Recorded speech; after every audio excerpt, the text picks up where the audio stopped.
Hey there guys, welcome back to the channel. Welcome here if it's your first time. In today's video, well obviously I'm looking at the NiceHCK NX7 MK4 7 driver IEMs. Let's get it.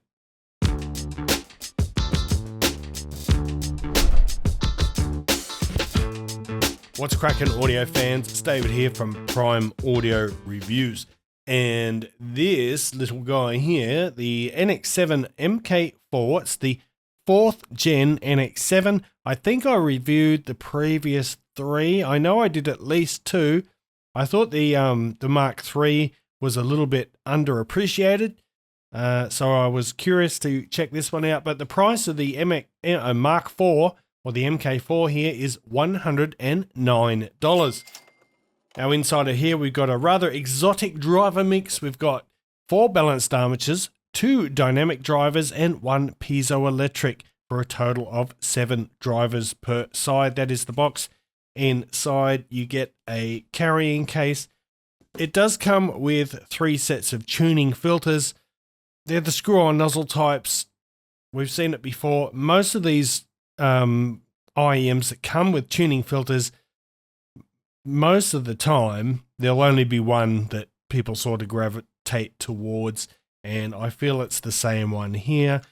So I'm only going to be talking about the gold filter or the balanced filter today, but that's a look at the IEMs. I'll just remove them from the cable for a second.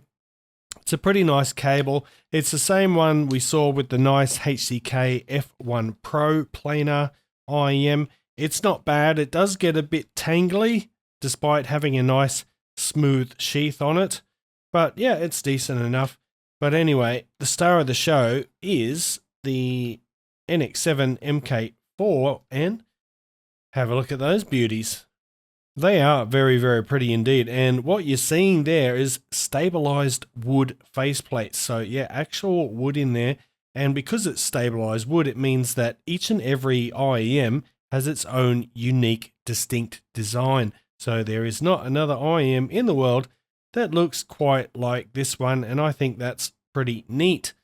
But apart from the faceplates, the rest of the shell is the same as we saw in previous iterations. Very low profile, so these are actually quite good for lying down with. You can see the QDC socket, 2-pin sockets there, and just to show you how the nozzles work in case you haven't had this type of thing before, there's one of the filters. It just screws into the end of the nozzle. Simple as that. So let's dive right into the sound now, and the NX7 MK4, well, it's got a sort of a U-shaped sound signature. It's got a lightly elevated bass, fairly forward vocals, and some added treble energy.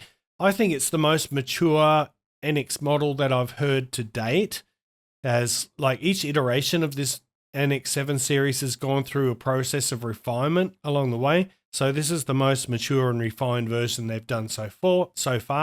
The lows are warm with a slightly darker tone, because that's the dynamic drivers, compared to the crisp mids and treble.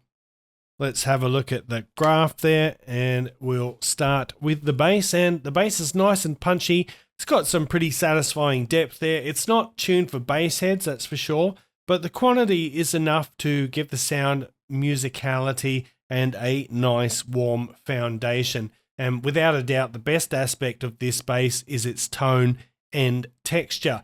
Sub-bass notes can rumble with authority when needed, so sub-bass extension is pretty good, but it is also quite fit dependent. So you really have to pay attention, make sure you are wearing optimal ear tips, and make sure that the shells are sitting flush in your ears.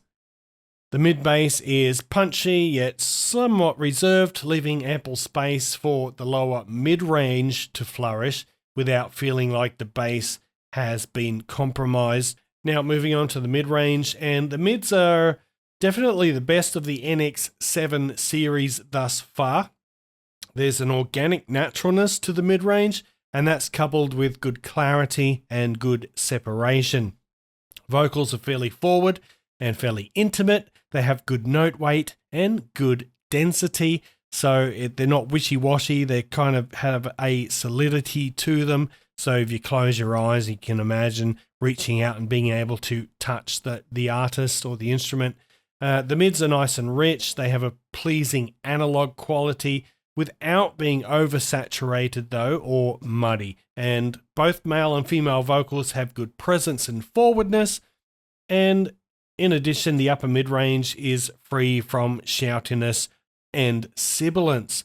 And then finally the treble, and the treble in this version is the most even among all the iterations. It's smoother and more refined, though there is still a hint of that piezoelectric timbre in some of the cymbals and hi-hats. I'm still not fully on board with PZT drivers. I know they are very good at doing ultra high frequency response, but there's something about the timbre that is very hard to get right, and not many IEMs do. I'm not saying the treble here is bad, I'm just saying there is still a hint of that piezoelectric timbre in there. So the treble's crisp, it has good definition, it's got a nice rapid decay, it cuts slightly short on the sheen of cymbals and stuff like that, so the decay may be a little bit abrupt, but while the treble notes are precise and very controlled, there is, I wouldn't say they sparkle, so there's a little bit of a lack of sparkle. There's a lack of sweetness in the highs, and that's also a common characteristic of piezoelectric drivers. Finally, the Soundstage is fairly narrow actually, and that's common throughout the NX7 series. It's not terrible, so you get a kind of an elongated sense of space that's longer or deeper than it is wide. It places instruments and vocals in a distinct front to back arrangement. So there is a little bit of layering going on, but the width is somewhat confined. Some sounds do reach towards a little bit towards the edges of the headspace, but most of the sound resides in the center. And fortunately, the quality of the tuning and the drivers prevents congestion, and that's thanks to good instrument separation, which also gives you pretty good imaging, and detail retrieval is also on point for the price.